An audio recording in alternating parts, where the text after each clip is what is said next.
Hello, everybody, and welcome to another episode of the Panenka podcast. I'm your host, Lewis, and I'm joined by Callum, Ashlee, and Kyle. And today we are going to be rating 5 of the top transfer rumours of this summer. These deals are yet to be confirmed. Now, this podcast is going to be coming out about probably 4 or 5 days after we record. So if any of these have gone through at the time, then that's why. So first up, these aren't in any order at all. So first up, we're going to go with David Silva to Lazio. Obviously, he's going to be released by Manchester City after 10 years at the club. And Lazio are reportedly close to a 3-year deal. So what are your opinions of that?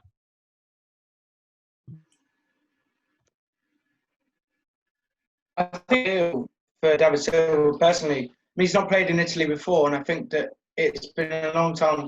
I think he kind of suits their football, fast, quite fast pace. He's got the flair about him, and I think that at 34 now and with the 3-year deal, I think that it's going to be a really good signing for him personally, and then for Lazio as well.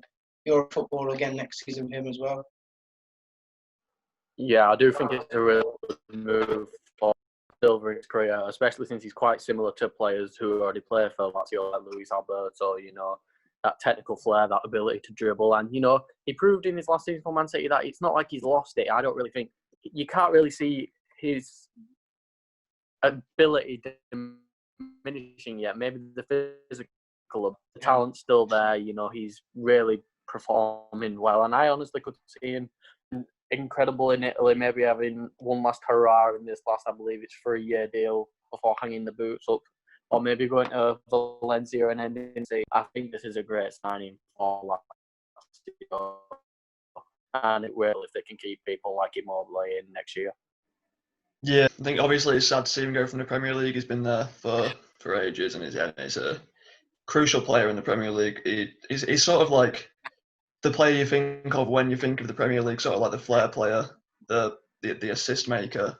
And I think that Lazio are getting a great player in David Silva. He's 34 years old still, but his quality is still there, as he showed in the last season for Man City. And as Gaff said, he's similar to the players that Lazio do have at the moment. So I think the style of football in Italy will suit him perfectly, and I think it's a good signing. Okay, so So what do you guys rate that transfer like in terms of like how much of a good signing would you say it's for Lazio, like out of 10? So Kyle, how good do you think that would be? Give it a solid 9 out of 10, definitely. Ashlee? Yeah, I'd give it a 9. And then Callum? I do think it's a good signing. I mean, it just really depends on will we get the same David Silva or will he deteriorate a bit, but I can't see it. Still has, incredible talent. You could argue he's the best player to ever play in his position in the Premier League. I'm going to give it a 7 because I don't feel like an attacking midfielder is what Lazio needed. But he does bring them extra quality, so I do think it's a really good signing. And it's a statement of intent for Lazio here. Okay, so we're going to go into the second on our list. Thiago to Liverpool. This one's been rumbling on for about a month or two. Reportedly, Thiago wants to leave the club. I think their sporting director said that he's told them that he wants to leave. 3 goals in 24 appearances in the Bundesliga last season. He's 29 years old, so he's starting to he's probably in his prime at the moment. But I'm not sure if Liverpool need a player like Thiago, to be honest.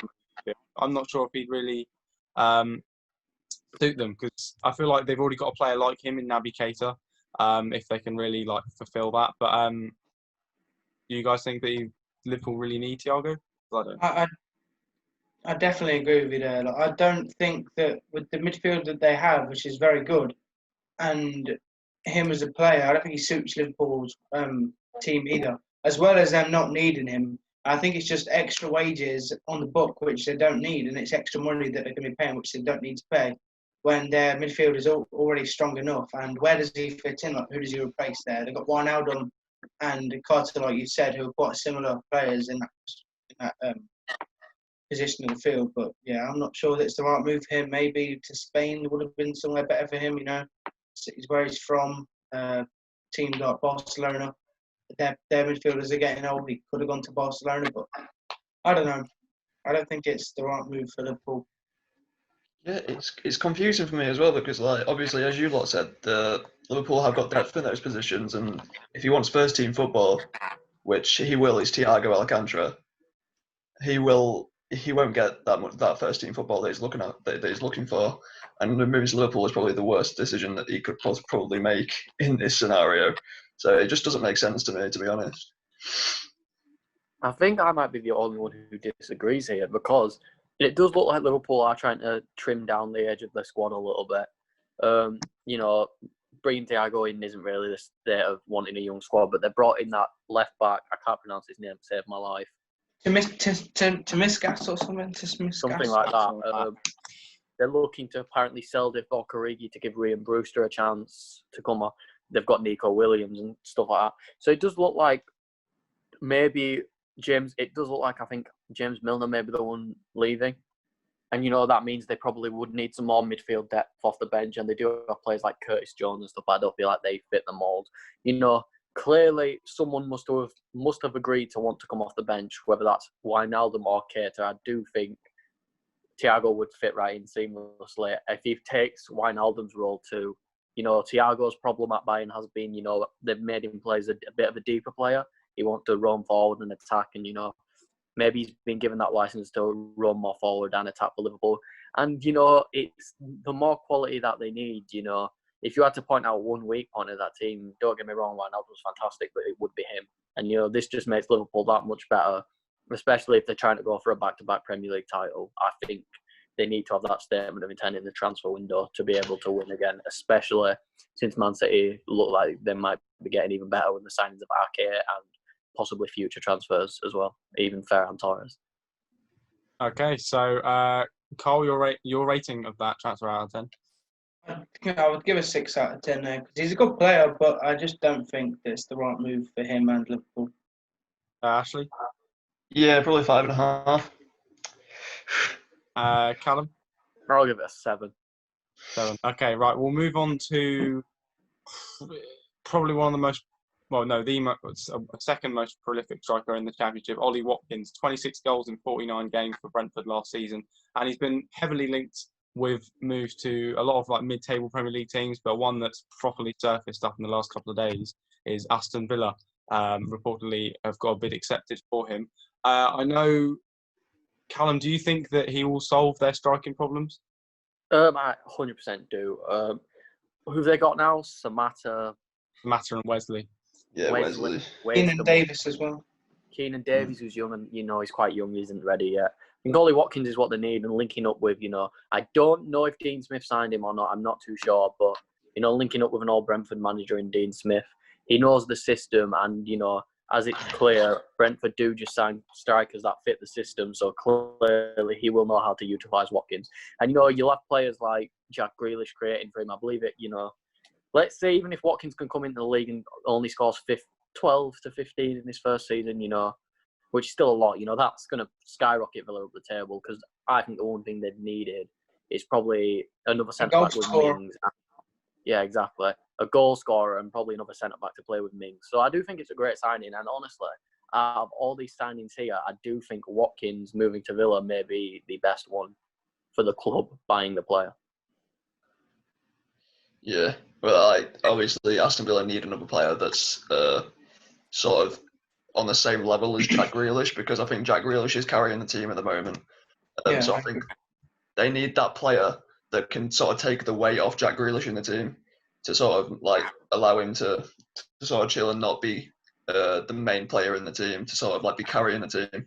So I think that this is actually a really good signing, because obviously Aston Villa up front, Wesley and as you said, Samatta and Keenan Davis, not the most prolific goal scorers that you can think of. And I think Ollie Watkins would fit into that team perfectly and deserve and get the recognition and service they deserves.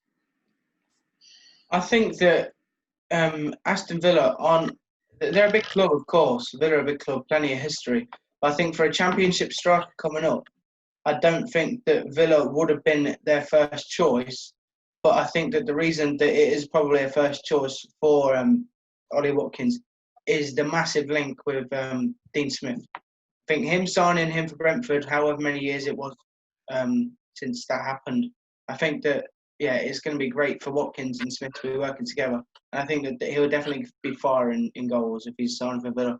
And I think, like we've all agreed here, that they could stay up if they've got a prolific goal scorer, consistent goal scorer like Ollie Watkins in the team.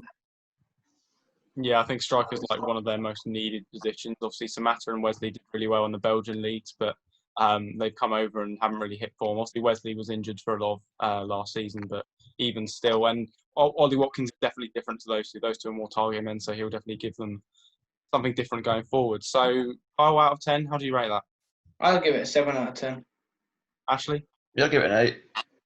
and Callum? Weird that we're counting up here, but I'm going to give it a 9 out of 10. I think this is the team that this is the signing that they need to keep them up, and I do think it can make the difference, especially if they're able to sell someone like Wesley or Samatta and bring in even send them out on loan and maybe bring some more funds in. If they can bring in a decent centre back and they can bring in Watkins, who I feel like can have a very similar impact to what Tammy Abraham had for them. Tammy Abraham and him being quite similar players. We've seen what Dean Smith can do. I'm really excited to see if they can bring in. Honestly, I don't see Villa even having a chance of going down if they bring Watkins in. Okay, so we'll then move on to our fourth one, and that is Nicholas Tagliafico, which has recently surfaced to Chelsea. 27 years old, just going into his prime, made 24 appearances in the Eredivisie before the season was curtailed. I understand if I don't, in the sense that Chelsea already have two left-backs in Marcos Alonso and Emerson, but those two aren't really top-quality left-backs anymore. Obviously, Marcos Alonso's prime was Antonio Conte in a 5-back formation, but that's not really Frank Lampard really plays anymore, so I'm not really sure if Alonso is really the best player for that. But I think Tagliafico would probably add a lot more quality in that position, which is probably somewhere where Chelsea need more quality, but I don't think they necessarily need more players in that position. I think that it's definitely. I think that it's definitely. I think it's definitely somewhere where Chelsea need to upgrade is their defence, and I think that a left back is the position where the Chelsea fans have definitely complained about in the last couple of seasons, with Alonso making lots of mistakes, not fast enough. But then again, on the other side, I think that Alonso made a strong end to this season. And as well, Emerson doesn't really look like he's going to be their first choice, because I think they can do a lot better than that. I think Tagliafico is a great option. Also, Ben Chilwell, a good option for Chelsea. Leicester could get big money for Chilwell. But I think that Chelsea have lost interest in Chilwell. I think Tagliafico is the next, probably one of the next best options in the left-back position, realistically as well. I do think it's a really good signing for Chelsea to bring in someone like Tagliafico and get rid of Marcos Alonso, because don't get me wrong, Marcos Alonso has a period where he's been fantastic, but defensively, he can be a car crasher at times, and I think Emerson does have potential, and I think he can be a good left back, even probably one of the better left backs in the Premier League, but he just hasn't had the chances. And I feel like with Tagliafico, is if you can rotate them around, give Emerson more games, some cup games, some Champions League games, I feel like it would really help. And I do feel like Chelsea do need a left back, like I said, about Alonso. He's getting up there in age now, And I feel like it's time for Chelsea to get younger, and that's what Frank's trying to do, so they can have more energy in the team, and they don't have a calamity at the back, a crash waiting to happen. I do still think, though, it's good that Emerson's still only, 22, 21. I mean, he's still young, and I think as a second choice to Tagliafico would be great. Because I don't see Marcos Alonso playing another season for Chelsea, honestly. Yeah, as you said, obviously, maybe they're looking to sell one of them, one of their two left backs, because Marcos Alonso is getting on a bit, and Emerson, obviously, still young, as Kyle said, but he's not to that quality of these two, say, like Tagliafico and Ben Chilwell, who they're linked with as well. So I think that them getting Tagliafico could be a huge step in the right direction, along with all the other youngsters they've got coming through at the moment, like Tammy Abraham and Billy Gilmore. I think all the youngsters that they've got coming through will set a good foundation for Tagliafico joining. All right then. So, Kyle, how would you rate that? I'll give it a 7 out of 10 there. I think it's a reasonable transfer. Ashlee Give it a 7.9. and Callum. I'll give it a juicy and voluptuous 8. All right then. So we're going to go on to like the biggest transfer rumor of this summer by far, Jadon Sancho to Manchester United.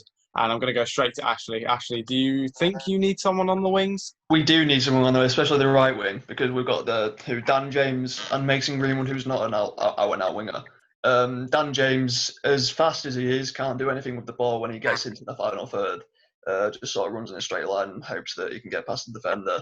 And I think having Jadon Sancho on the right wing with the creativity that he has, I think he's had 32 matches in the Bundesliga this season and 33 goal contributions. So he knows how to make these chances and score these chances. So I think that Jadon Sancho would be a great inclusion in the squad. It's just about how we go around the transfer and how we deal with such a huge player joining. But yeah, I think that on the wings we need that quality. It's proven Sancho is a fantastic footballer. You know, he's young. You know, he's got flair. He's fast. He finishes. He creates. He's got everything going for him, and he's English, which is great for English football. You know, our national team, whatever. But I really don't think that it's going to come off now, this transfer. I think that Sancho's seeing that there's still a project at Dortmund going on, where there needs to be a team in the Bundesliga to bunny hop Bayern Munich and win that Bundesliga again, and to make more of a challenge. And I think that Sancho is going to see that. I think he will stay now. He's gone on the training camp with Dortmund, but I think it will be a great signing for United, a great signing for anyone who signs him. You know, United like you say that he's got like a vision with Dortmund, but he has agreed personally. He's agreed like all the personal terms and everything with United, so he clearly wants to leave. It's just about finding the right fee with him and agreeing the deal because, like, you know, free Jadon Sancho. Is it him wanting to leave though, or is it him being open to leaving? Is it him? I don't think you'd want to leave that. I think he's more open. Yeah, I don't think he's bothered. As United are a huge club, though, you know, you've got to look at that as well. United are a big team. I think either way he's happy because if he comes to England, you know, he's got his friends like Rashford and stuff like that who he gets to play with. But if he stays in Dortmund, he has the most lethal striker in the next 10 years to assist for. You have to put it in context of how good Haaland's been in half the season. Jadon Sancho's got to be watering at the mouth, getting to assist to that for a full. Oh, yeah. I do think Sancho to Man United will happen, but I feel like it'll be next year, not this year. Because, you know, if they sign him this year, in my opinion, it's just typical Man United. Oh, look at us, we can sign a big name player when we need players in other positions. You know, don't get me wrong, it's a good signing, but I feel like, you know, maybe you could probably bring in Depay for 30 million and then, you know, you've got an option there, you know. I just don't know. It would be good and it would really impact the team, but it's not what they need. They need another centre-back. To be completely honest with them, I'd look for another left-back. I don't really rate Dalot that much. They could probably get a backup right-back. God knows what's happening with David De Gea, you know. I think there's a lot of things that they need to sort out. And even if that's just wait till January to sign him, you know, you never know. But I just feel like right now, at this moment in time, United need to look at other things before they look at Sancho. As you said, we could get Memphis Depay back for 35 million, and I think the amount of money that we'll be saving on a quality winger, if we get Memphis Depay, would be extortionate. And I think that obviously Sancho is a massive talent and probably the most promising player in Europe at the moment. But yeah, I think Memphis Depay could be a better option for the amount of money we can get him back for. All right then. So, Kyle, how do you rate that transfer? I'd say an 8 out of 10. You know, he's a great footballer. It'd be a 10 out of 10 if they were desperate for him right now, and if it was nailed on. But I think that 8 out of 10 is quite a reasonable score. I think. Ashlee? 52. No, I probably agree with Kyle and say 8. And Callum? 6. They don't need goals. You know, True. Look how many goals they're scoring without Sancho. Realistically, they can do But all that in a full imagine the season. service we can get with Jadon Sancho assisting for Anthony Martial and Mason Yeah, but Greenwood. if you're scoring 60 to 70 goals a season, you're going to top. And that's just, let's say you're getting 40 to 50 goals just from your front three. I don't think you need to spend 120 million on a winger. Yeah. All right then. So I think that's it. Does anyone else have any points on any of the transfers at all we've made? Okay. All right then. Cool. So thank you very much for watching. Make sure to like the video and also subscribe. Make sure to follow all of our socials down below. And thank you for watching. And we'll see you next time. Nice one.